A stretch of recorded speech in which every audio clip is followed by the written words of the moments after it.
If Grammarly is showing error codes and not working properly, don't worry. In this video, I'll walk you through the fastest fixes for the most common Grammarly error codes, including connection errors, authentication issues, server errors, and app problems on Windows. These steps are simple, safe, and designed to get Grammarly working again without unnecessary troubleshooting. If this tutorial helps you, please hit like and subscribe for more quick software fixes and guides. Let's jump right in. First, we'll start with a very important basic fix: clearing your browsing data. This helps remove damaged cookies or site data that can cause Grammarly to misbehave in your browser. On your keyboard, press Ctrl, Shift, and Delete at the same time. A clear browsing data window should open. Set the time range to all time, then make sure you only check cookies and other site data. Leave history and cached images unchecked if you want to keep them. Once that's set, click Delete Data. After the cleanup is finished, reopen Grammarly and test it again. In many cases, this alone can fix sign-in issues and strange error messages. Next, if you're seeing error 403 or error 503, the issue may be caused by a VPN or proxy. These codes often mean Grammarly servers are blocking the connection because the network looks masked or unusual. Go to the Windows system tray in the bottom right corner of your screen. Find your VPN app icon, right-click it, and choose Disconnect or Exit. If you're using a proxy service, turn that off as well. Then refresh Grammarly and try signing in again. A clean, direct connection often resolves these server communication blocks immediately. Now let's move on to a hard cache refresh, which is especially useful for error 500, error 502, or error 504.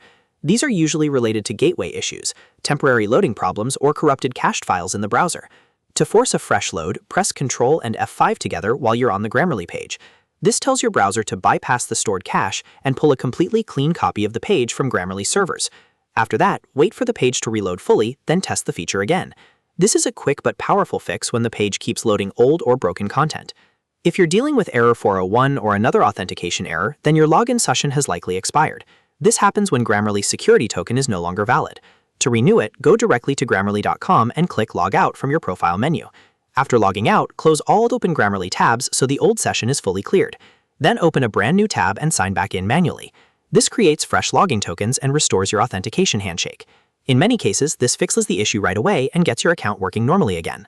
Finally, if the Grammarly desktop app is showing connection errors or refusing to load properly, you may need to remove corrupted AppData files.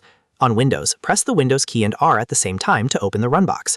Type %local AppData% and press Enter. A File Explorer window will open. Look for the folder named Grammarly and delete it completely. This removes broken configuration files that may be causing the app to fail. Once the folder is deleted, restart Grammarly and let it rebuild fresh files. This step is especially useful when the desktop app keeps crashing, freezing, or showing repeated connection problems. So to recap, if Grammarly is giving you error codes, start by clearing cookies and site data, disconnecting VPNs or proxies, forcing a hard refresh, renewing your login session, and deleting the Grammarly AppData folder if needed. These fixes cover the most common browser and desktop app issues and should solve the majority of Grammarly error code problems. If this video helped you out, don't forget to like, subscribe, and turn on notifications for more easy tech fixes, app tutorials, and troubleshooting guides. Thanks for watching, and I'll see you in the next one.